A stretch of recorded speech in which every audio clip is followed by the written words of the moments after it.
Bueno, y como todos los jueves, mi querida comadre Rosalía Robles ya llegó. Hola, aquí ¿Cómo estoy. estás? Ahora sí me llegué súper rápido. ¿Sí? Sí. ¿No te tocó tanto tráfico? No. Qué bueno, qué bueno. Aquí estoy escuchándote, escuché a Tito, te escuché a ti en tu editorial. Ya estoy muy, muy entrenada. Muy entrenada. Muy Pero ya entrenada. venías entrenada. Se entrena uno todos los días. No, todos bueno, aquí los es imposible días, que no. Pero ahora hubo que entrenarse en la medio madrugada, ¿no? A estos que cuestionaban tanto los madruguetes. Ajá. Y todo este tipo pasó de fast situaciones. Track y pasó de madrugada. Sí. Todavía estaba medio el Parlamento abierto cuando ya estaban con el dictamen y la aprobación de esta ley de amparo, que ya nos explicó Tito muy bien. Pero pues sí es una regresión. Y además algo que es totalmente violatorio, pero con este nuevo Poder Judicial no va a pasar nada, que es la retroactividad. Es decir, parece que tiene nombre y apellido esta reforma. El problema es que nos va a afectar a todos. A todos los ciudadanos frente Y eso, a la autoridad. Oye, y otra vez es un rollo recaudatorio, autoridad. ¿no? Lo que quieren es dinero, porque ya no les alcanza para sostener a sus clientelas electorales. Entonces, necesitan sacar dinero de donde puedan y ahorita con esta reforma, pues todos los juicios que están ahorita con alguna suspensión, decía ayer la senadora Alejandra Barrales que son aproximadamente más de 600,000 juicios que están en este momento y que tienen alguna suspensión claro. y provisional mientras se va al fondo del tema y se resuelve a favor o en contra. Y resulta ser que tienen el riesgo de que se eche para atrás todo esto y que de repente tengas tú que pagarle al fisco lo que te está cobrando sin saber si, o sea, sin que todavía se resuelva si es correcto o no. Y mientras tanto, y a ver cuánto dura el juicio, pues, ¿no? Cuánto dura el juicio. Entonces es terrible. Y más terrible me parece el argumento, Adela, de que se abusa del juicio de amparo. No. Es decir, ¿cómo puedes abusar con relación al gobierno, ¿no? Con el poder. El poder. Claro. No, justamente el juicio de amparo, todo su sentido tiene que ver con defenderte de los abusos del poder. Y hoy se ha hecho una reforma para fortalecer al poder frente al ciudadano. Y eso es lo que me parece muy, muy grave. Max García, diputado. Hola, Max, buenos por días. Morena, ¿cómo estás? Adela, buenos días. Maestra Rosario, muy bien. Pues ya entrando en materia, ya la ley de amparo. La ley de amparo, sí, son reformas que me parece que con relativa periodicidad se hacen atendiendo también a necesidades propias pues de lo que se va ajustando con las jurisprudencias y que es importante que quede establecido justamente en la ley reglamentaria en materia del amparo, ¿no? Entonces sí se ha establecido claramente, porque son varias vertientes, ¿no? De este tema de la reforma de la ley de amparo, me parece que Tú eres abogado, ¿no? Sí, así es. Y yo creo que, siempre se ha dicho que pues la ley de amparo ha sido ejemplo de otros países, ¿no? La figura amparo, misma, la figura, ¿no? de la ley de amparo. Y lo que nos protege, evidentemente lo que tenemos que priorizar los ciudadanos, es la protección, ¿no?, del frente ciudadano. a los abusos de la autoridad. Efectivamente, no la del Estado. El tema y en la amplitud que tiene esta reforma, que me parece que tiene vertientes diferentes, ¿no? Sí hay un tema con respecto al tema financiero, ¿no? Porque yo escuchaba el tema de que si se ha abusado o no se ha abusado. A mí me parece que en ciertos aspectos sí, ¿no? Hay promedios que vienen ahorita aquí en la exposición de motivos de la reforma, donde se habla de juicios de 4, 10 años para poder cobrar créditos fiscales, que son deudas que tienen pues empresas que auténticamente le deben al Estado y con eso nos deben a los mexicanos porque son recursos que podrían aplicarse en temas pues que nos son relevantes, ¿no? Educativos, de salud, programas sociales, infraestructura, y que pues están ahí por muchos años con estas pues chicanas, ¿no?, que se hacen para ir alargando este proceso de pago, ¿no? Entonces hay un tema de orden financiero, un tema de orden de seguridad, porque también cuántas veces se ha pedido que se ataque justamente la parte donde más duele al crimen organizado, que es el tema de los dineros. y que bueno, pues de esta forma también pues es relevante justamente algunos ajustes que sin tocar justamente a los ciudadanos que nos dedicamos a cosas lícitas y que somos honestos, pues que sí pueda haber una herramienta contra pues la delincuencia organizada y justamente el tema de los recursos. También llega a haber extorsiones. Este tema del interés legítimo que a mí me parece fundamental y que, como lo entiendo en la reforma, lo que está haciendo es ajustando una jurisprudencia, estableciendo los criterios justamente para acceder a este tipo de, pues, digamos, de protección justamente de derechos. Pero sí me ha tocado, estuve platicando recientemente con abogados que hay obviamente un debate de pros y contras, pero me decían, yo decía, a ver, platícame un poquito de los pros. Y me decían, oye, es que yo tengo clientes que están siendo extorsionados a partir de despachos que se van buscando cómo obstaculizar negocios de cuantía relevante, digamos, compuestas ya muy armadas de cómo hacer valer este interés legítimo, y entonces a partir de obstaculizar, llegan y te extorsionan, ¿no? De manera jurídica. De alguna forma convencen a ciertas personas que sí pudieran acreditar ante un juez este interés legítimo, pero que en realidad lo único que se tiene por objeto es precisamente, insisto, detener y cobrar para efectos de que puedan seguir. Entonces, veo yo aquí elementos de actualización, veo elementos de orden financiero que me parecen oportunos, dado la revisión de lo que sucede actualmente en esta materia que es tan amplia, temas evidentemente de seguridad y bueno, pues vamos a ver cómo avanza. Entiendo que en el Senado ya tuvo un voto con algunas modificaciones a la iniciativa. Mínimas. Fueron mínimas, efectivamente, pero ya tuvo algunas modificaciones. Ahora, esto que decía Tito hace un rato, que tú lo escuchabas, ¿no? Un académico decía, es que otra vez sacan el machete, no el bisturí, ¿no? Si ha habido un abuso, si ha habido un exceso, si es una práctica nada más dilatoria de algunos procesos, ¿no? Pero esto te deja a ti como ciudadano de alguna manera en el desamparo. Absolutamente. ¿No? Yo creo que aquí hay varios temas. Pienso que una reforma a la ley de amparo, que casualmente se envía esta iniciativa, es que todo tiene un sentido. Esta iniciativa se envía al Senado cuando ya hay un nuevo Poder Judicial. Este es el primer punto relevante.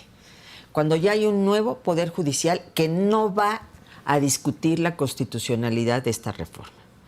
¿Por qué? Porque hay un transitorio abiertamente violatorio de la Constitución, porque la Constitución prohíbe la retroactividad precisamente para defender y para que se te aplique la ley que más te beneficie. Prohíbe la retroactividad y aquí se puso. Luego se quitó con los debates que hubo en los dos días de Parlamento Abierto. ¿No? Y luego en la madrugada el senador Ladrón de Guevara dice, ni duende ni nada, aquí yo vengo a proponer, con esta impunidad y esta soberbia que los caracteriza, y ponen esto que se aplique a los juicios que están en este momento. Esto es absolutamente violatorio de la Constitución, pero no va a pasar nada porque nadie puede ya impugnar, ni la oposición, ni ya vimos que toda esa posibilidad de acciones de constitucionalidad se limitó enormemente. Pero aunque se pudiera, hay una corte que le va a dar la razón al gobierno, que le va a dar la razón a la reforma, y que aunque explícitamente el artículo 14 de nuestra Constitución dice que no puede haber retroactividad en ninguna ley, aquí se violenta literalmente. Yo creo que es el primer tema que hay que considerar, porque es gravísimo este precedente, no solamente en materia de amparo, en cualquier circunstancia en donde hay una regresión en las leyes y tú estés en un juicio, cualquiera que sea, y se diga si va a aplicar la ley vigente. Es terrible. Es una inseguridad jurídica para los ciudadanos, no solo para los empresarios, para la inversión privada, para todos nosotros como mexicanos. Estamos indefensos. Segundo, porque una reforma de un instrumento de la magnitud que es el amparo, de la importancia que tiene el amparo, se hace de esta manera, de manera rápida, sin mayor debate. En los 2 días, la mayoría de las intervenciones en el Parlamento Abierto fueron en contra de académicos, de dirigentes de asociaciones de abogados, de las barras, todos los... No es posible que en materia de amparo haya una regresión en lugar de ir en un sentido progresivo, que es lo que debían tener las leyes. ¿Cómo garantizamos derechos? Y aquí es una garantía que tenemos en nuestra Constitución para defendernos. Si se abusaba, bueno, corrige esos temas en específico. Yo misma planteé en alguna ocasión a la Corte, siendo jefa de gobierno, que alguien metía un amparo y aquí ya no se le iba a dar la razón y lo metía en otro juzgado y lo metía y así se iban. Y le pedí en ese momento al ministro Góngora, que era el presidente de la Corte, que pudiéramos resolver por qué se oyen en detrimento del interés social. Bueno, porque si te lo niegan en un juzgado te vas a otro. Entonces son temas específicos que se logró de alguna manera, que en la medida que se fue digitalizando todo y demás, pudieras tener en línea. Pues si Rosario Robles estaba aquí y acá, pues entonces no podía ser. Pero creo que en efecto, en lugar de aplicar el bisturí, se hace una reforma en donde se cuestiona el interés legítimo, que no sé si se prestaba casos de extorsión, pero asociaciones civiles, organizaciones de la sociedad civil que en aras del interés de la sociedad metían un amparo versus Tren Maya, versus que los niños se los pudieran vacunar durante el COVID, versus porque haya medicamentos, versus... Y meten este tipo de amparos y ahora ya no van a poder porque no se legitima, no está el interés legítimo. Segundo, el tema de la retroactividad y el tema de la suspensión. Yo creo que esto lo que va a hacer es ahuyentar capitales en un país en donde no estamos creciendo, en donde, al contrario, todos los pasos que se dan es en un sentido autoritario y de restricción de derechos y, por otro lado, pues pasos que no generan la estabilidad necesaria para que la gente invierta en México. Creo que este es el problema. Y claro, pues es un tema que hasta que no tienes que meter un amparo no vas a saber lo que estamos hoy perdiendo. Es decir, la gente pues no está en estos debates, no le interesa muchísimo porque no lo sienten vinculado a su vida cotidiana. Hasta que seas víctima de algo. Hasta que de repente te lleguen, te cobre el fisco un dinero que no debes o te suspendan un negocio o te quieran quitar tu casa, pues ya no hay manera de defenderte. Insisto, o sea, yo creo que es muy importante conservar la figura y el acceso para los ciudadanos. Solamente, y como todo, ¿no? Al final de cuentas, malo que no se politicen las cosas. Yo creo que el debate es extraordinario. Yo siempre digo, el problema luego es cuando se partidiza, ¿no? Que hay visiones. Yo escuché algunos comentarios, por ejemplo, que esto era contra las concesionarias de los medios, ¿no? Del radio y la televisión, y haciendo una mezcolanza dentro de los planteamientos que tiene la reforma, ¿no? Por ejemplo, hay un artículo que se reforma que efectivamente habla de permisionarios, de autorizaciones, de concesiones, pero no es nuevo. La disposición es de la reforma, de aquella reforma del 2014, sino que lo que establece es que hoy, al no existir estas instancias como el IFT o como la Comisión de Competencia Económica, que cambiaron inclusive la denominación y así venían en ley, hoy simplemente dice pues, los organismos encargados de tal función, pero agarran personajes de la oposición y empiezan a insistir pero que es una... ¿quiénes son los organismos responsables de tal función ahora? Los que quedan ahora adscritos particularmente a la Secretaría de Economía y a la agencia... El gobierno otra vez, ¿no? ¿no? El gobierno otra vez. El gobierno, nunca dejaron de ser gobiernos, más bien fue un tema de la llamada autonomía, ¿no? Que, miren, yo estoy convencido, y probablemente le tocó participar, no recuerdo el momento, pero estoy convencido que mucho de lo que se ha ganado, porque se ha ganado bastante, y sí hay que aceptarlo, es parte también de esto que en su momento, este pacto por México, que creo que tuvo cosas positivas. Estoy pensando particularmente aquí en estos dos temas de telecomunicaciones y de competencia económica, a mí me parece que fue más el marco jurídico lo que generó las bondades de eliminación de la ADA, de abrir a la competencia en todas las áreas, de bajar los costos de tener una telefonía celular, solamente por poner algunos ejemplos, que formalmente el organismo que estuvo operando tomaba decisiones o firmaba finalmente estas decisiones. No tengo claro que sea realmente la figura autónoma. Lo estamos viendo en Estados Unidos, que fue una cosa que el programa pasado yo decía, a ver si lo platicamos, me queda claro que no viene a caso. La FCC en Estados Unidos, que es autónoma, nombrada por el Senado, un parangón de lo que aquí fue el IFT, hoy está atacando fuertemente a los medios de comunicación e inclusive también pues a los propios comunicadores, ¿no? Fue este caso de Kimmel y traen ahora un par más ahí en la mira, ¿no? Entonces, a final de cuentas, yo insisto, quizás nos desviamos un poco quién está o a cargo de quién ahora están estos organismos, pero la realidad es que no hay un cambio con respecto al tema de la suspensión en caso de revocaciones o en caso de alguna circunstancia que pudiera afectar justamente su actividad, porque no cambió nada, solamente se quitó textualmente el nombre que tenían antes como organismos autónomos. Yo simplemente se pone que los organismos que estén a cargo de esas áreas, ¿no?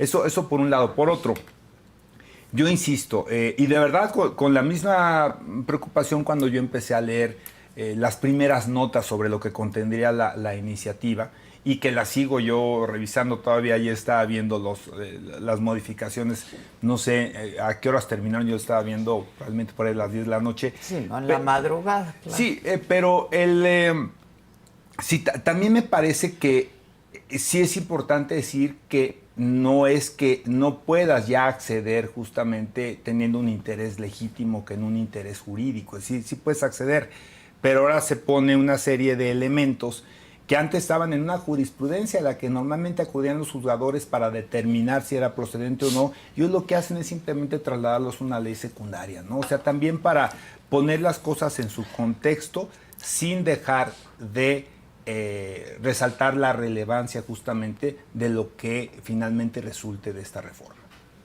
Bueno, yo creo que puede haber aspectos particulares como este tema de que puedas hacer tu trámite vía digital, etcétera. Bueno, eso está muy bien. Pues sí, pero volvemos a lo mismo, ¿no?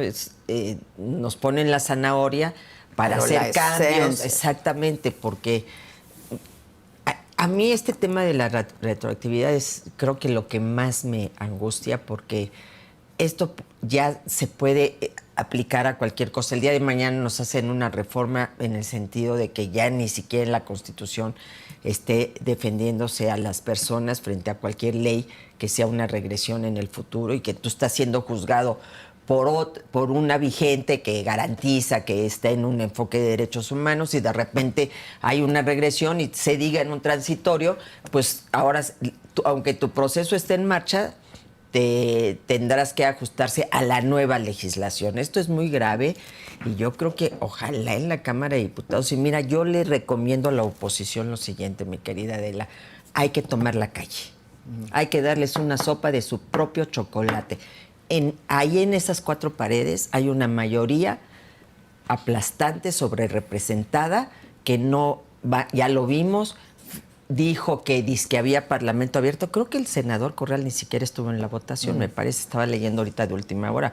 O sea, es tan evidente este asunto que hay gente ahí adentro que no puede, no creo. O sea, yo pienso en gente como Leonel Godoy, o sea, ¿cómo pueden legitimar este tipo de situaciones? No es factible, no es posible, no tiene nada que ver con un pensamiento de izquierda, progresista, de avanzada, cuando la idea es cómo fortalecemos los derechos y cómo fortalecemos al ciudadano frente a un poder que hoy es más omnímodo que nunca. Es decir, no hay poder ejecutivo, legislativo, no hay poder judicial, no hay contrapesos, ya no hay órganos autónomos. A ver, y nos quitan capacidad de defensa, bueno, por Dios, o sea, ¿en qué mundo estamos viviendo? ¿Cómo estamos normalizando esto? ¿Cómo estamos normalizando madruguetes cuando se discutía? Entonces, la ley se va a ganar en la calle, o el detenerla o el que se avance. Entonces, ojalá la oposición lo entienda. ¿Qué tan cercano es el tema a la gente? No. O cómo bajarlo a la gente. Es complejo, ¿no? Quizá de explicar y de potencializar, ¿no? Porque al final de cuentas es algo que no sabes en qué momento, una herramienta en qué momento la vas a necesitar, ¿no? Exacto. Y lo que Hasta tenemos que garantizar necesitas. es precisamente el acceso a la misma. Yo creo que esto es bien importante. Yo no sé, yo prefiero sí. Luego parece que soy el optimista de la mesa con respecto a estos temas que tocan, y por eso creo que es ético también, pues que yo soy diputado de Morena, ¿no? Pero esto creo que no necesariamente tiene que afectar la objetividad. Pero yo podría pensar, a mí este tema de la retroactividad me parece que efectivamente no sería positivo. Suponiendo sin conceder que viene una reforma en esos términos, que lo que se aprobara fuera en esos términos, yo no sé si sea el momento también de poner a prueba justamente a la nueva Corte, ¿no? En este sentido, o sea, tendrá un proceso también de consolidación y me parece que este tipo de temas, no estoy dando por anticipado que se pudiera concretar, que hubiera retroactividad. Yo no he visto el transitorio, debo reconocerlo, pero sí no es un elemento de poner a prueba justamente a la nueva Corte. El problema es quién va a ejercer una acción de inconstitucionalidad. Es que ahora va a estar muy difícil que alguien lo haga. Entonces, por no tener la tercera parte de los legisladores. Y ya no puede venir de otras instancias. Entonces, y aunque hubiera, pues ya vemos cómo ha estado resolviendo esta Corte, que ya nos pidió el diputado Ricardo Monreal que le tengamos paciencia, que tienen que aprender. Y yo digo, ¿perdón? Es decir, pues no se supone que fueron elegidos en un comité del Poder Legislativo y del Poder Ejecutivo como los mejores que podrían participar en la elección. No, más que la Corte es el tema de los juzgadores, ¿no? Que lo que sí. ha generado ahí algunas... Pues ve lo que ya ha pasado, pero renuncias, pero incapacidad. Y lo que estamos viendo. Entonces sí es terrible. Mira, corrijo el dato. La senadora Barrales estableció ayer la cifra de 706,000 juicios vigentes con suspensiones. Entonces, pueden verse afectados. Y creo, además, que esto tiene nombre y apellido, y eso es lo que más grave me parece. A mí me puede caer mal y no estar de acuerdo en muchas de las cosas que hace Ricardo Salinas, pero creo que esto va muy dirigido. Y entonces está mal cuando la ley va dirigida a una persona porque nos afecta a todos. Oye, pues el Estado después. El Estado tiene todos los instrumentos necesarios para lograr que si alguien le debe al fisco, pues le pague. Que le pague. Ahora ya traen sus contradicciones, porque al principio dijeron una cifra y luego ya en la mañanera la encargada de los temas estos fiscales pues dijo otra mucho menor. Bueno, yo no defiendo a nadie, simplemente que le pague, que se pague, pero no por eso nos quiten a todos los demás un instrumento. Mira, yo lo vi, yo lo viví. ¿Qué me defendió frente a un abuso absoluto de la autoridad del amparo? Y cómo se defienden las mujeres que están en Santa Marta, Catitla, a través de este instrumento. Entonces, creo que debemos de... Y si el objetivo es recaudar lana, que paguemos si debemos impuestos o le debemos al fisco, pues que se ejerzan otros mecanismos. Pero, en fin, yo espero que en la Cámara de Diputados esto de la retroactividad vaya para atrás. Inicialmente sí lo habían quitado. Sí. Lo habían quitado por la presión que se ejerció en el Parlamento abierto, porque en eso todo el mundo coincidió, tiros y troyanos. Pero, insisto, a la hora de estarse ya debatiendo en el Pleno, se vuelve a incorporar este retroactivo. Es gravísimo. Esto sí es muy grave. Esto no se puede dejar pasar. Y a mí me parece muy grave que justamente se esté inaugurando, o sea, celebrando un año de la presidencia con Un puras mes de la reformas, nueva- con puras reformas que han sido regresivas, que han golpeado a la República, que afectan al Poder Judicial, que quitan la ley de amparo, o sea, que le quitan dientes a la ley de amparo, que vamos hacia una reforma electoral también regresiva, en fin. O sea, perdón que estamos conmemorando. Mucha presidenta, pero para fregarnos. Bueno, porque fue el eslogan, ¿no? Mucha presidente. Yo digo, para darnos en la torre, porque todo esto va en contra de los intereses de los mexicanos. Ah, pero como recibo mi dinero, pues entonces, no, el amparo para mí, ¿qué es? No es nada. Yo Es lo que que tengo digo, que no, ver. no baja. Que es para mí el que el Poder Judicial se elija por voto popular. Ay, pues qué padre, ¿no? Es hasta sexy.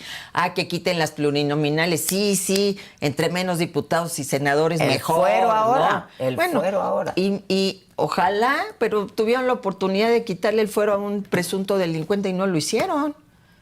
Con los votos en la Cámara de Diputados, ¿de qué nos hablan? O sea, con un doble rasero, una doble moral, una doble manera de tratar. Y una presidenta defendiendo lo indefendible, peleándose con los acreedores de un particular, no, apoyando a los acreedores de un particular para pelearse con ese particular, peleándose con la oposición, denostando y defendiendo. Ay, caray, qué complicado. ¿Quieres responder? No, Max? bueno, ya, evidentemente para mí el panorama del primer año de la presidenta, pues me parece que es extraordinario, no es una posición aquí personal, yo creo que hay muchas encuestas que lo refrendan y tampoco creo que solamente sea el tema de los programas sociales donde ella le ha puesto su propio sello, ¿no? Particularmente a 3 nuevos programas sociales que ha implementado. Pero sí me parece que hay logros sustantivos. El tema del Poder Judicial, solamente voy a tratar de terminarlo para entrar al planteamiento de cuáles son justamente los logros de este primer año de gobierno. Bueno, el Poder Judicial, a final de cuentas, sí, claro que fue muy controvertido el tema de la elección, se argumentaron los temas de los costos, evidentemente pues el tema de los filtros, de los perfiles, la tómbola, de los acordeones. Toda una serie de elementos. Finalmente está ya esto y está ya también aplicándose en las entidades federativas, donde también en algunas hubo elecciones. Y bueno, pues ese es un diferenciador probablemente de muchas otras naciones en el mundo. Yo me tengo que regresar al caso de Estados Unidos porque yo, insisto, creo que a mí no me gusta el gasto excesivo en el tema de las elecciones. No me molesta el tema de la democracia indirecta en términos de que sea un cuerpo de representantes quien elija funcionarios, en este caso de la relevancia en su momento de los ministros. Sin embargo, la alternativa justamente de elegirlos, como también se hace en algunos otros países, en distintos niveles, ¿no? Jueces y algunos otros, la verdad es que me parece interesante porque creo que le quita el monopolio que tenía el presidente de la República, en este caso la presidenta, de designar a los ministros, lo cual era un auténtico dedazo, y les voy a decir por qué. Porque si bien requería de una mayoría en el Senado, en el caso de no llegar a un acuerdo con respecto a la persona, pues simplemente se agotaban 3 tandas y entonces designaba la presidenta o el presidente. Hoy esta presidenta, con el número de ministros que tenía derecho a postular, porque iban acabando los periodos de otros, más los que presentó el presidente López Obrador, también hubieran tenido control de la Corte. Y se decidió ir por una opción democrática, es que los ciudadanos elijan, ¿no? Perdóneme que me regrese a Estados pero Unidos. las elecciones no son sinónimo de democracia necesariamente, ¿no? Bueno, pero por lo menos está el derecho de Y los salir que a habían elegirlos. nombrado López Obrador, 3 que nombró, 2 estaban en contra de este proceso. Bueno, ahí está, creo que ahí de está, elección. ahí está, y puede pasar con esto. O sea, a lo mejor estos ministros dicen, oye, perdóname, a mí no me eligieron ustedes, no me elegiste tú Morena o tú presidente, a mí me eligió el pueblo y a lo mejor el día de mañana también se revelan como podríamos pensar o poner ese elemento en quienes fueron propuestos por el presidente, fueron aprobados por el Senado y a final de cuentas tuvieron una forma distinta de pensar que él. Entonces, perdón, me regreso al tema de Estados Unidos, que tanta decepción a mí me genera en términos de las cosas que admiré, Estado de Derecho, instituciones. Pues hoy tienes una corte que sí o sí falla 6-3. ¿Por qué? Pues porque tiene 6 Trump y tienen 3 los postulados por los demócratas, ¿no? Entonces yo creo que entiendo los asegúnes, lo que se dio en el proceso, pero la posibilidad de elegir a los juzgadores sí creo que es innovadora y ojalá se vaya perfeccionando, porque les voy a decir una cosa, para darle la vuelta va a estar complicado, es decir, para que haya una contrarreforma que elimine esta posibilidad. Entonces yo creo que mejor vamos haciéndonos a la idea de que esa es la forma de elegirlos y cómo vamos perfeccionando los esquemas de filtros y otros elementos relevantes. Vamos a ver cómo funcionan los contrapesos, el tribunal de disciplina, el organismo de administración, que ya no recae en esta figura todopoderosa de la presidencia de la Suprema Corte de Justicia. Yo pienso que es una figura que se va a quedar por mucho tiempo, es un método para elegir juzgadores que se va a quedar por mucho tiempo y tenemos que encontrar la manera de que sea lo más, lo más benéfica justamente para los justiciados. Pues sí, hay que decirle eso a quienes están en prisión, ¿no? Sin una sentencia.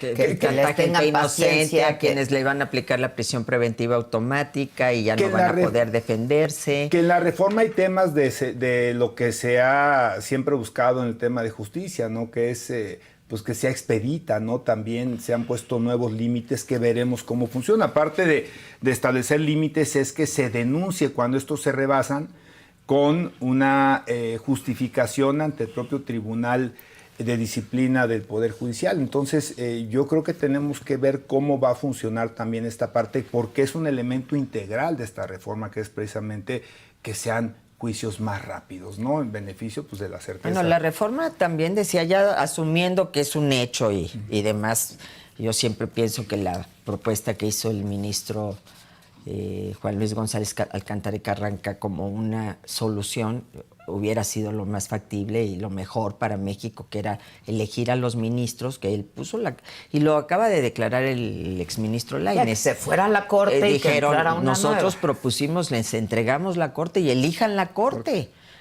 Pero no no desbaraten la carrera judicial, que ese es el gran tema, y el que puedas acceder a estos espacios por méritos, por trayectoria, por experiencia, porque estamos viendo que quienes llegaron ni siquiera conocen la ley. Ese es el problema, y esto se traduce no en una justicia expedita, no en una justicia con certidumbre para los justiciables, sino en algo totalmente al revés. Pero yo quisiera ir, digamos, ya asumiendo que esta es la ley y en efecto ojalá se perfeccionen algunas cuestiones que se vieron, pues que empiecen por pagarle a los que corrieron, que empiecen por pagarle a todos los jueces que están fuera del Poder Judicial porque salieron en esta primera camada, Que se lo y que la ley a la presidenta y no le gustó la pregunta. No, bueno, es que ellos mismos establecieron que serían indemnizados de acuerdo a la ley, y resulta ser que están en la calle y que no tienen de la noche a la mañana gente que tiene una carrera judicial, que tenía más de 20 años en esta carrera, que su ingreso, que tiene familias, dependía de eso, queda en la calle y no hay... ¿Qué es esto? Pues la ley lo establecieron en esta reforma. Cúmplanla. Primer punto. Y segundo punto, yo, más allá de estos aspectos de este primer año, que fue el famoso Plan C, y que consolida un presidencialismo, un Estado autoritario, que la gente pudiera pensar, bueno, a mí qué, no me importan, esos temas no me tocan. A mí lo que me importa es que hay programas sociales que pues, hemos reconocido que son importantes, pero el problema es que tenemos un país que es más inseguro, que tiene más violencia, que hay muerte, desaparecidos. Tenemos un país en donde no hay crecimiento económico. La cifra de 1% la celebran y además una cifra bastante cuestionable, pero la celebran cuando decían que no sabían gobernar Enrique Peña porque el crecimiento era del 2.4% y están los tuites de Andrés Manuel López Obrador y de Claudia Sheinbaum, donde está devastado, colapsado el sistema de salud pública. Esos son resultados también. Yo reconozco que en materia de seguridad hay un viraje que se está atacando en gran medida por la presión de Estados Unidos, pero se está haciendo. Ahora sí que haya sido como haya sido, se está haciendo y esto es importante. Pero falta la parte de todo esto que se está atacando, de que se encuentran millones de litros de huachicol, que están en la cárcel, dijo Rosa Isela, ¿están en la cárcel los responsables? No, están en la cárcel parte de los responsables.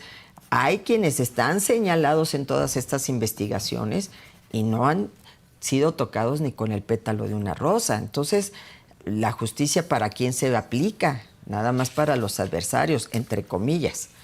Entonces, creo que hay cosas positivas, como en todo gobierno, claroscuros, pero si no crecemos, si seguimos teniendo miedo de salir a la calle, si vamos al centro de salud y no hay medicamentos, si vivimos en este contexto, pues yo creo que más bien hay que empezar a hacer chambas, tareas y resolver estos grandes problemas que afectan a México. Pues sí.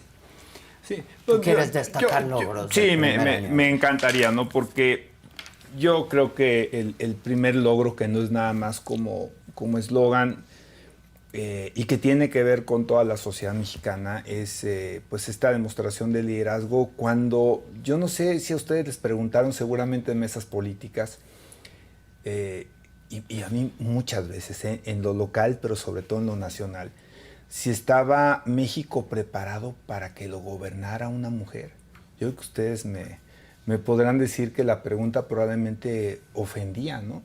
Y yo estoy convencido que el primer elemento que hay que destacar es pues cómo se callaron bocas en ese sentido, ¿no? Y yo creo que la claridad, al menos en la política que está implementando la presidenta, un liderazgo que se va consolidando como propio, porque evidentemente, bueno, pues también se viene de una inercia de un partido, de un liderazgo previo, que es un liderazgo muy, muy relevante y de mucho peso político, que es el de Andrés Manuel López Obrador. Y entonces siento que primero esa demostración justamente de liderazgo de la primera presidenta que tiene este país, y pues el dejar también claro que hay lo que se ha llamado esta continuidad con cambio, construcción de segundo piso, con elementos que claramente quiere continuar.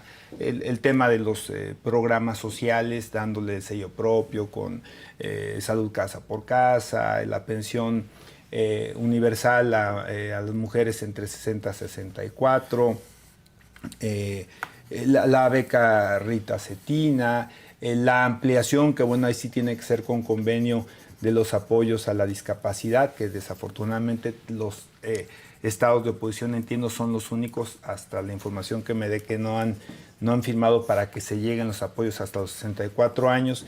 La continuidad de la política laboral, no en términos del salario mínimo, pero que vendrán otro tipo también de reformas. Se habla también de la jornada laboral, la reducción, buscando no sacrificar la productividad, la infraestructura ferroviaria, el incremento de la recaudación sin hacer una reforma fiscal o crear nuevos impuestos, que me parece que además tiene todo sentido, ¿no? ¿Cómo vamos a plantear una reforma fiscal que pudiera cobrar o pudiera generar nuevos impuestos si no se están agotando de forma correcta los que existen, ¿no? Entonces, hay estos elementos muy interesantes de continuidad, pero también hay un sello propio y hay coyunturas que no atienden a la realidad de ningún expresidente. Yo pongo a pensar en la relación con Estados Unidos, lo difícil que ha sido con este Trump, que no se parece nada al primero, yo no sé si entró con la claridad de que ya no hay reelección y entonces una serie de formas o de cuestiones a cuidar ya no le interesan.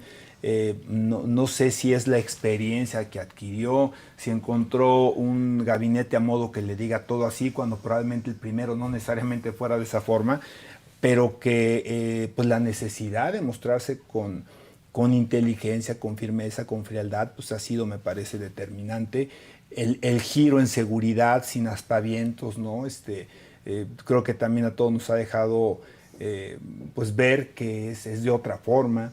Yo creo que eso no se puede regatear, ni lo hemos regateado. Al contrario, hemos dicho, apoyamos totalmente ese giro. Sí, y el combate a la corrupción, que creo que lo relevante, también lo he escuchado, no es que me guste refritear, pero también son pensamientos comunes, que lo relevante es también que en un momento dado pues no exista impunidad, ¿no? Porque no solamente basta señalar, sino llegar a las últimas consecuencias, que es lo que la presidenta ha puesto sobre la mesa, ¿no? Yo veo que ahí también hay un elemento bien destacable de este primer año. No habrá otros, pero para no abusar de la palabra, ¿no? Bueno, pero es que está rodeada de impunidad. Y yo quisiera tener una presidenta que habla a nombre de todas y todos los mexicanos.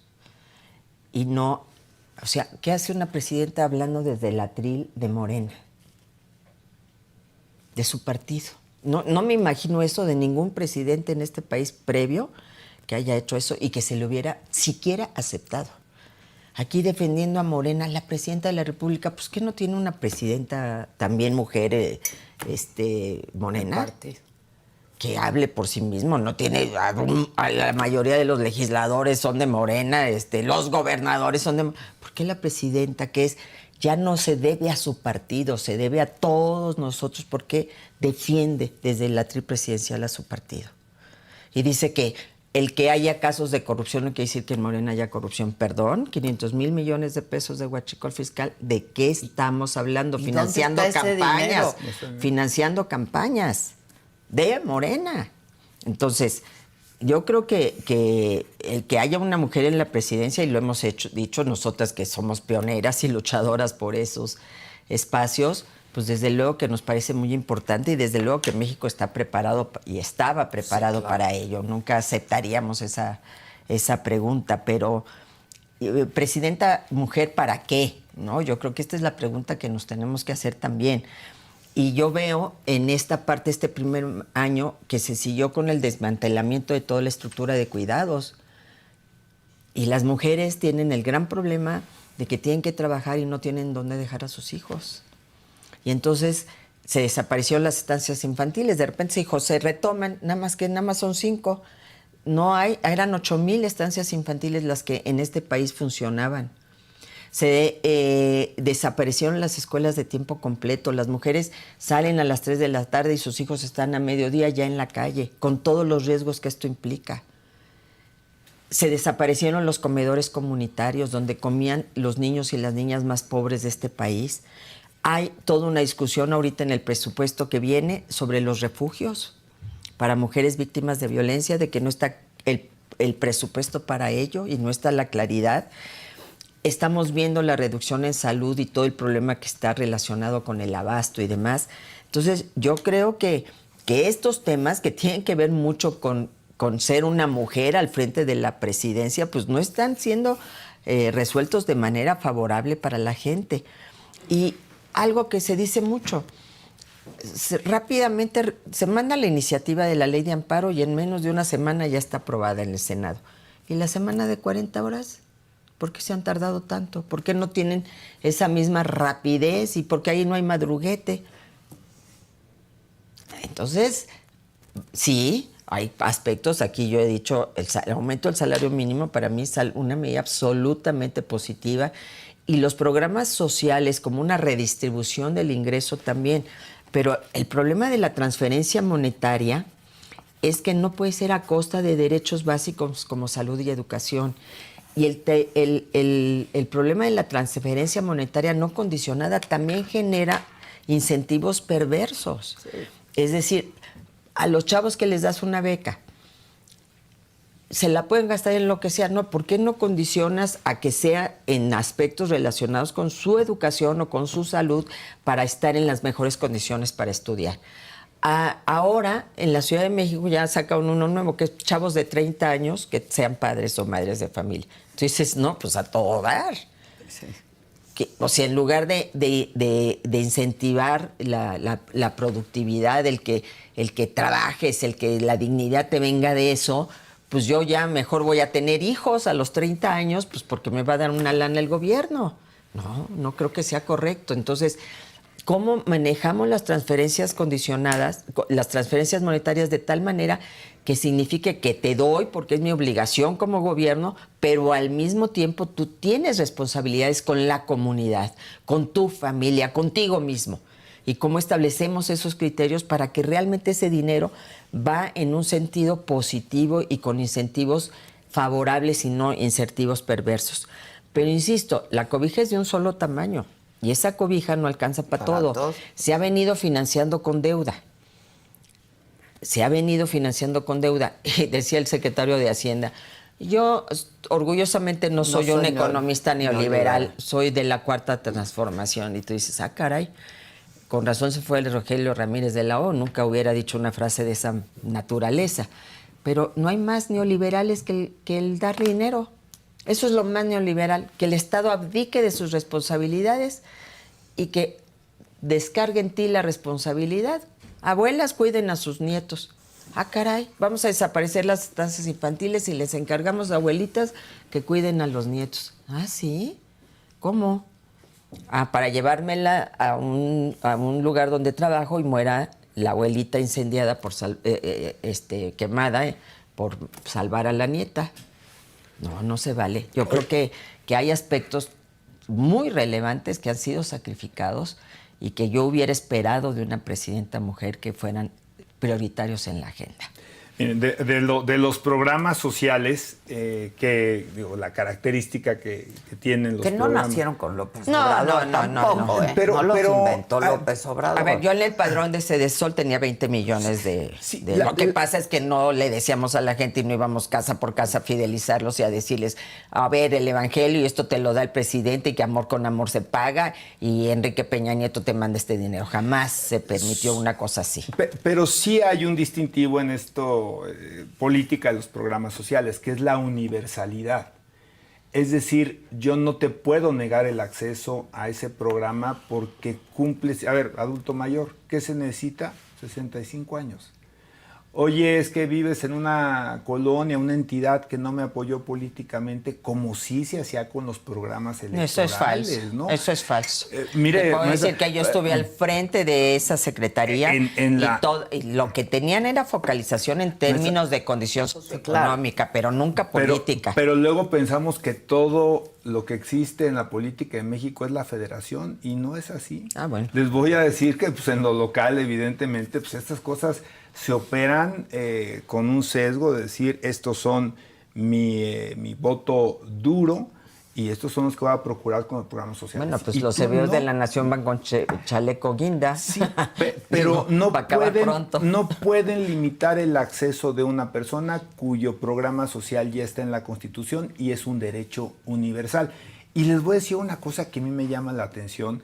Y sí lo he echado en cara con algo de sarcasmo a algunos amigos, amigas de que están en otros partidos políticos que gobiernan en entidades o que gobiernan inclusive en alcaldías, en municipios,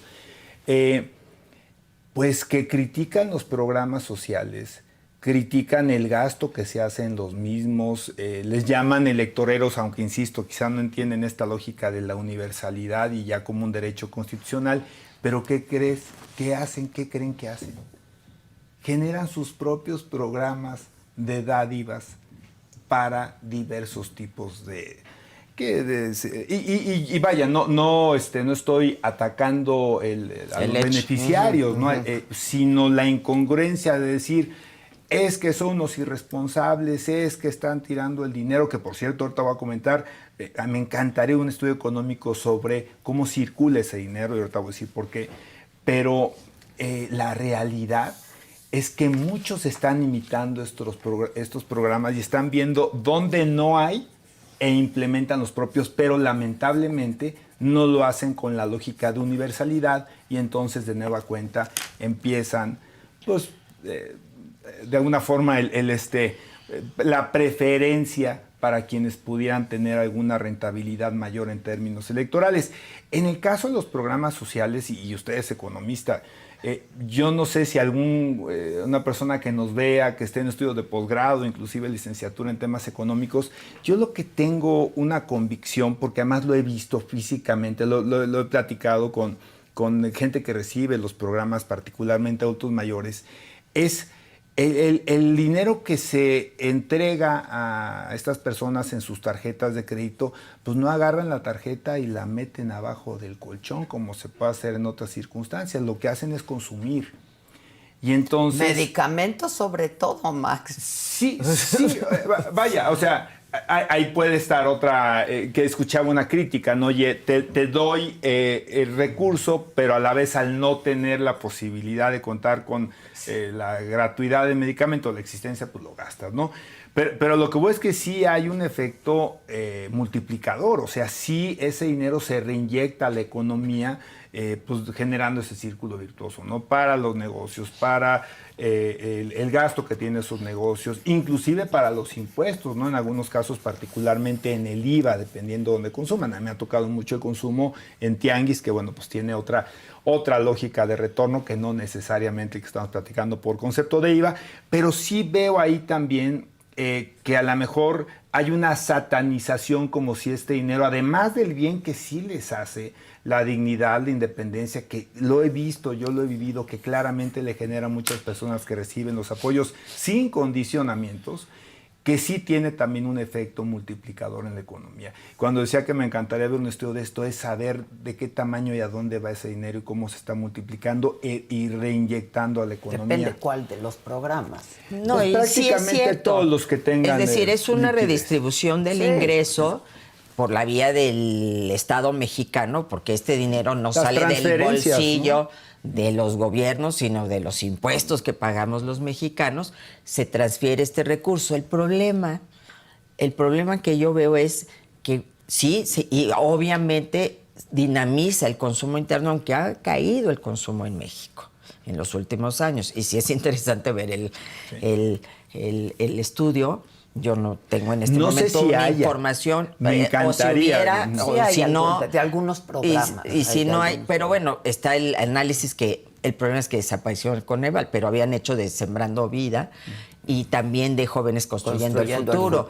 Y el Jóvenes Construyendo el Futuro, el problema es que solo mantuvo al 1%. Solo tuvo eficacia del 1%. Sí, yo tengo 2. Entonces, Jóvenes Construyendo. Que llegaron así. Yo también. Que llegaron así. No, eso está muy bien. El problema es cómo garantizas la no permanencia la política, de ese programa. Entonces, yo creo que está muy bien y todo esto está perfecto, pero si esto es a costa de endeudar el país, tiene un límite. Todo esto tiene un límite. Entonces, lo que pudiera parecer hoy maravilloso, mañana puede ser algo que nos salga muy caro. Lo vemos. Bueno, pues qué importa que ya no tengan salud pública porque les dan un dinero. Ahí está el caso de los niños con cáncer. Les dan 9,600 o algo así pesos bimestrales. Y ya dijeron los papás y las mamás, pero pues eso no nos alcanza para un tratamiento. Eso no puede ser en detrimento de la obligación que tienes tú, gobierno, Estado mexicano, de proporcionarme el medicamento y la atención para mis niños y niñas con cáncer. Entonces, no puede ser sí, ya están en la Constitución, sí, pues en la Constitución también está la salud. ¿Y cómo está sacrificada ahorita la salud? Entonces, no, ojalá, que bien que haya todos estos programas, pero también que nos garanticen salud, una educación de calidad. Y no son universales todos. No. Es universal el de adultos mayores. Está muy bien y yo creo que es un reconocimiento a la aportación. Discapacitados también. Pero las becas no son universales, la escuela privada no entra. Y entiendo el criterio, ¿eh? Sí, el segundo de la familia ya no tiene una beca. Porque además, pues entonces incentivas, que fue una gran polémica cuando yo era secretaria de Desarrollo Social. Yo dije, pueden tener los hijos que quieran, pero solo va a atender a 3 niños. Porque si no, pues, ¿qué va a pasar? Entonces, yo entiendo este tipo de circunstancias de acotamientos de los programas sociales. Entiendo que el de la educación se aplique las becas a educación pública, que si alguien tiene para ir a una escuela privada, pues bueno. Pero entonces no digamos que todos son universales. Ni digamos. No todos los programas. No, Hay el de algunos adultos universales. mayores sí se hizo universal, qué bueno. Sí, pero y el de discapacidad también. bueno, hasta cierta estamos hasta hablando 29. de un porcentaje de la población. Pero en el caso de adultos mayores, pues es un reconocimiento a la dignidad, pero no es nuevo. O sea, Andrés Manuel López Obrador lo inició en la Ciudad de México y Vicente Fox a nivel federal. Eso, ahora sí que honor a quien honor merece, a los dos. Porque Andrés Manuel era el jefe de gobierno y aquí lo instrumentó. Sí. Y Fox era el presidente de la República y hizo el decreto a nivel nacional e inició el programa a nivel nacional. Entonces, tiene sus partes positivas, todo el mundo lo reconoce. El problema es que esta universalidad muchas veces opera en contra de los segmentos más pobres. Porque si tú analizas los datos que se han salido y los análisis de todos los estudiosos de la pobreza en México, los deciles que reciben más ingresos se han beneficiado más, han crecido más su porcentaje de ingreso con estos programas que los que tienen menos ingresos. Entonces, ¿cuál es el sentido de un programa social? Que vaya a los de menos ingresos, que vaya a los más vulnerables, que vaya a los que menos posibilidades tienen de tener una renta básica, un ingreso básico para sostener sus necesidades. Entonces, son cosas que me parece importante revisar, sin ánimo más que de contribuir a que esto se fortalezca adecuadamente, pero eso, a costa de la deuda, en un país que cada vez está más endeudado, a costa de la salud, en donde no crecemos y entonces no hay productividad, es insostenible a largo plazo. Entonces tenemos que trabajar para que esta economía crezca, pero ¿cómo va a crecer si yo, para qué voy a invertir si el gobierno me clausula el changarro y yo ya no voy a poderme defender? Pues este es un problema serio, son obstáculos a la propia inversión y al crecimiento económico. Lo que entiendo presenta el secretario de Hacienda en el paquete económico sí es un planteamiento muy claro de frenar justamente el tema de la deuda, ¿no? Creo que lo hicieron el año pasado también y no lo cumplieron. Estabiliza, creo, en 53-54% del PIB, ¿no? Entonces entiendo que ese es también un compromiso o un planteamiento económico del sexenio de la presidenta. Y en el tema del déficit, yo también he estado platicando con algunos economistas, leyendo algunos artículos que no son neoliberales que podrían ser considerados como neoliberales.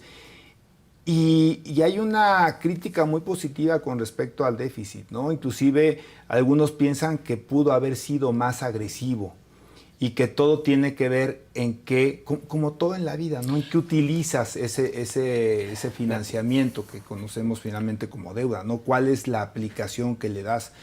Hablaban algunos que les hubiera gustado ver un 6% en lugar de un 4%, pero evidentemente... pero en el paquete de criterios económicos del año pasado propusieron un 3.4% y no lo cumplieron.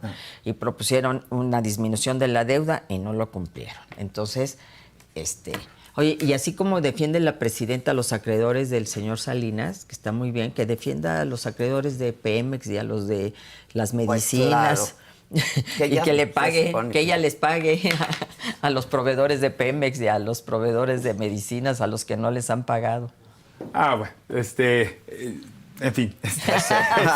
Digo, pues ya va a estar de defensora de los pobres, de los que les deben, pues ok.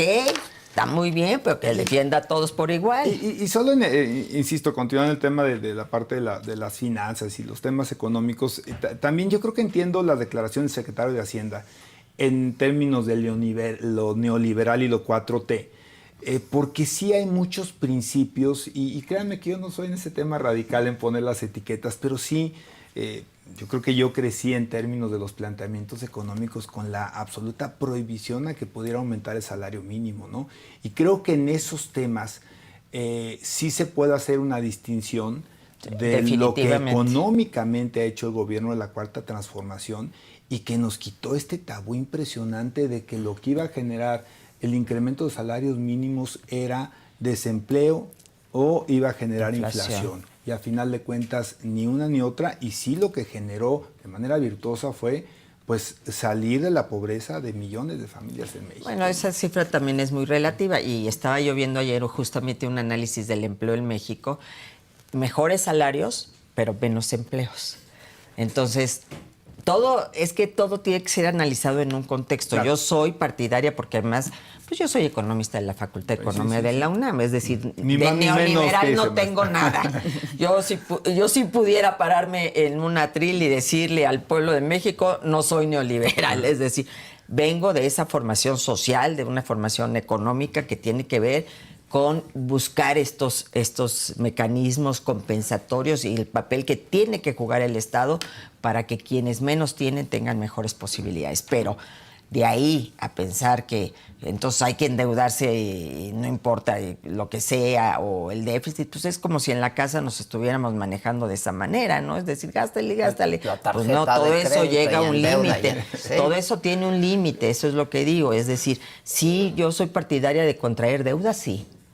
Soy partidaria de que haya cierto déficit también. El problema es hasta qué monto. Y el problema es que el año pasado hicieron compromisos que no se cumplieron y hoy nos vuelven a presentar un paquete económico haciendo nuevos compromisos que estoy segura no lo van a poder cumplir, porque mientras no haya crecimiento de nuestra economía, difícilmente vamos a salir de esta circunstancia. En un entorno complicado, internacionalmente complicado, y no es que sea es el país que como dice el consuelo de muchos, ¿no? Pero al que menos peor nos ha ido. No, el que menos ha crecido es México.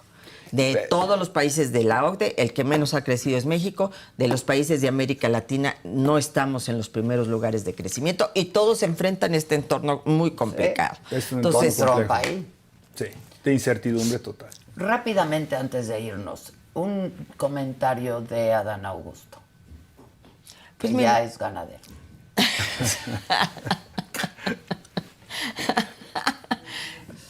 ¿Qué te puedo decir, Adela? Yo siempre los comparo con lo que a mí me pasó. Yo no declaré 2,000 pesos y me inhabilitaron 10 años. O sea, aquí hablamos de millones. ¿Qué te puedo decir? Para mí hay un abierto conflicto de interés y ojalá lo que antes era la Secretaría de la Función Pública, y ahora no sé cómo se llama, de buen Anticorrupción y buen gobierno, ¿no? Pues aplica criterios similares, ¿no? Porque pues, si 2,000 pesos implicó 10 años de inhabilitación, apliquemos una regla de 3. ¿Cuánto implica millones de pesos? Pues, la eternidad, ¿no? Mínimo. Pues la presidenta lo dijo, Adela, ¿no? Él tendrá que aclararlo, hay varios frentes abiertos, yo veo que él ¿Ayer va... lo defendió? pues, sí, lo no, defendió. Sí, Lo defendió. A lo mejor vino después del... No, de que en su gobierno, y es cierto, disminuyeron los homicidios, pero ya se mostró que el señor Requena los iba y los echaba en Chiapas. Por un lado y por otro aumentó el huachicol. Que creo que son dos temas que los han tratado también como de desvincular, ¿no? O sea, son frentes abiertos que él tiene en lo político, y creo que en lo político, no en lo jurídico, y que bueno, pues él tendrá que aclarar. Yo estoy pensando en las revelaciones de N+, el tema de conflicto de interés, el tema de declaración de impuestos, y que a final de cuentas pues esto él tendrá la oportunidad de ponerlo sobre la mesa y que sea congruente justamente con una serie de elementos, de documentos, con fecha cierta que acrediten pues que él está al corriente de sus temas fiscales y que el dinero que recibió no tiene nada que ver con la función pública o con algún elemento donde él pudiera influir directamente en algo y que esto fuera una retribución. En algo me refiero público, y que esto fuera una retribución por eso. Mientras estaba en Pero función, tiene hoy la posibilidad de estar defendiendo su posición. Muy bien, Max, muchas gracias. Gracias, mi querida Rosa. Gracias, Max. gracias, muy buenos muchas días. Déjame ahí. Sí, no, te espero a que termines para enseñarte. Ok, En fin. ok. Ahí viene el jovencito Murrieta. Mientras tanto, ayer compartí con ustedes, creo que se nos viene un año complicado según un gran numerólogo que es muy Ay, certero. lo necesito consultar. Pues consúltalo, es muy acertado. Un año complicado. Alex, ¿En el qué numerólogo, sentido? casi todo. En el deporte, porque ¿qué tiene que ver con el joven Murrieta? No. O sea, es más que ayer complicado que la goliza que nos metió en Sí. América los Pumas, ya no hay. Ya no hay. Eso está- ese sí está grave. Eso es sí parte. es un tema delicado. Qué cosa. ¿Cuándo lo empiezas a hacer, Alex? Pues por pura curiosidad, precisamente en la preparatoria, en la vocacional, A mí nunca me han gustado las matemáticas. Ok. Nunca. Yo quería ser sacerdote. Yo quería estudiar historia del arte, pero pues Que en tiene casa, que ver con el humanismo, finalmente. totalmente, pero pues en casa ya sabes, ¿no? Pues de eso no vas a comer, ¿no? Y Sí. tú tienes tu propio método. Es mío, sí. Yo no parto de la numerología pitagórica, que yo la respeto y que eso me enseñó mucho, ¿no? Que el regalo divino, tu misión de vida, que esto es algo muy severo. Y la gente que me busca luego me dice, ¿cuál es mi misión? No, según yo, tu misión solo la conoce quien te creó, que es Dios. México como país o cualquier otro país tiene un número. Si tomamos la letra con la tabla alfanumérica,